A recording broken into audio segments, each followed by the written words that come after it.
پاشا صاحب آپ جو میکرو پکچر ہے اس کو بڑی اچھی طریقے سے جانچ لیتے ہیں.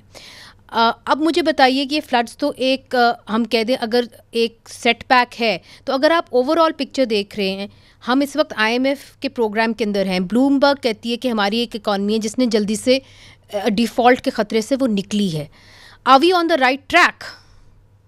اللہ کا فضل ہے، پچھلے سال جو ریزلٹس آئے وہ اچھے تھے. خاص طور پہ آپ یہ دیکھیے کہ کرنٹ اکاؤنٹ کو ہم سرپلس میں کنورٹ کر دیا، اور پہلی دفعہ تقریباً 2 ڈیکیڈز کے بعد ہمارا کرنٹ اکاؤنٹ سرپلس میں گیا. اور اس کی بہت بڑی وجہ تھی کہ State Bank intervened in the market for remittances and preempted most of the remittances. تقریباً $8 ارب ایکسٹرا اٹھا لیے. اس کی نتیجے میں آپ کا جو کرنٹ اکاؤنٹ ہے، بیلنس آف پیمنٹس، توازن ادائیگی میں وہ بہتر ہوا ہے.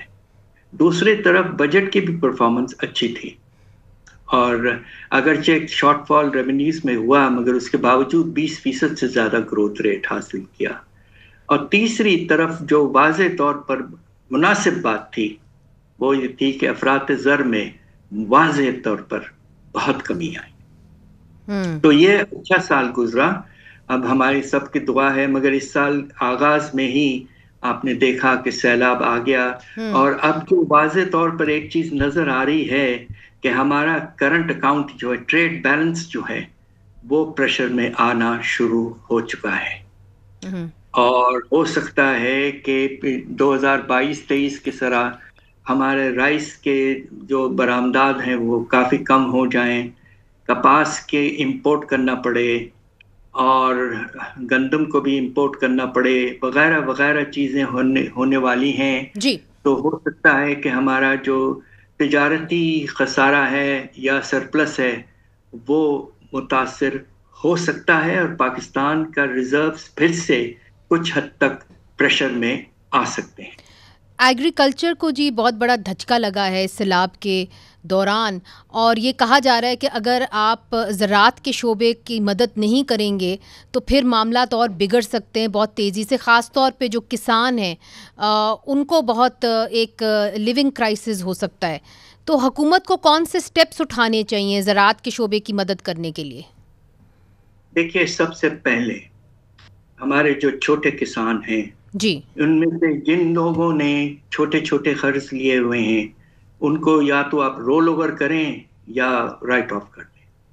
یہ بہت ضروری ہے، قرضوں کو رائٹ آف کرنا. جی، قرضوں کو، چھوٹے قرضوں کو. ہمارے آپ کو حیرت ہوگی کہ ہمارے ہاں پاکستان میں اس وقت 60% کسان ایسے ہیں جن کے پاس 2.5 ایکڑ سے کم زمین ہے.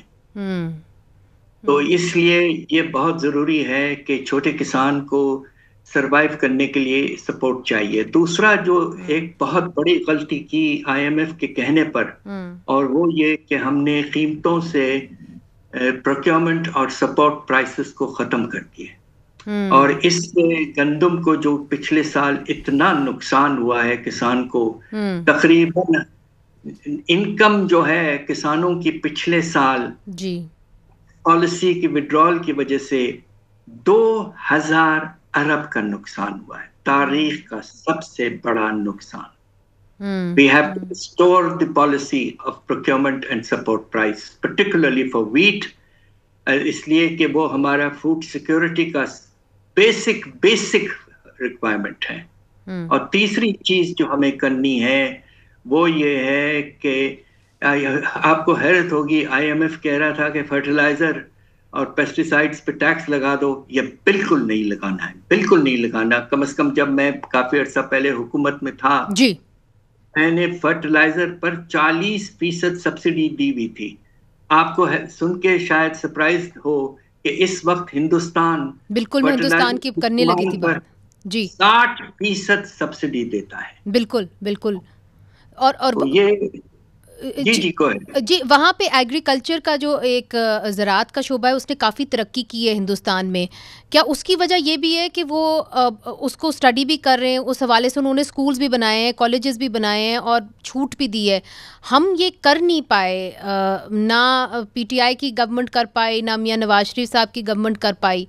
اب آنے والے دنوں میں آپ کیا سمجھتے ہیں کہ کس طریقے سے جو چھوٹا کسان ہے وہ سفر کرے گا اگر ہم اس ٹریجیکٹری کے ذریعے چلتے رہے؟ دیکھیے مجھے جس بات کی پریشانی ہے کہ جو ایگریکلچرل سینسس ہوا ہے ریسنٹلی، جی، اس نے ایک بات ثابت کر دیا ہے کہ پاکستان میں جس طرح میں نے ذکر کیا کہ میجورٹی جو ہے کسانوں کی وہ چھوٹے چھوٹے ان کے پاس فارم ہیں، 1 سے 2.5 ایکڑ مشکل سے. جی، اس کلاس کو سپورٹ کرنا بہت ضروری ہے، اور آپ نے کہا اس کے لونز دیں. لیے آپ جی، ایبسلیوٹلی آپ لونز دیں، آپ پروکیورمنٹ پرائز دیں، آپ ان کو ایگریکلچرل ایکسٹینشن سروسز کے تھرو ہیلپ کریں، خاص طور پہ سیڈز وغیرہ کے استعمال پہ، تو گنجائش بہت ہے. میں ایک بات البتہ کہتے چلوں کہ ایک بڑی نمایاں بات ہے کہ پچھلے 5-6 سال میں ہمارا زرعی شعبہ جو ہے وہ صنعتی شعبہ سے بہتر پرفارم کر پایا ہے. یہ ایک نیا ریکارڈ ہے، اور اس بات سے میں یہ کہنا چاہتا ہوں کہ صنعتی شعبے میں بہت ہی افسوسناک پرفارمنس رہا ہے، نہ ہونے کے برابر گروتھ ریٹ رہی ہے.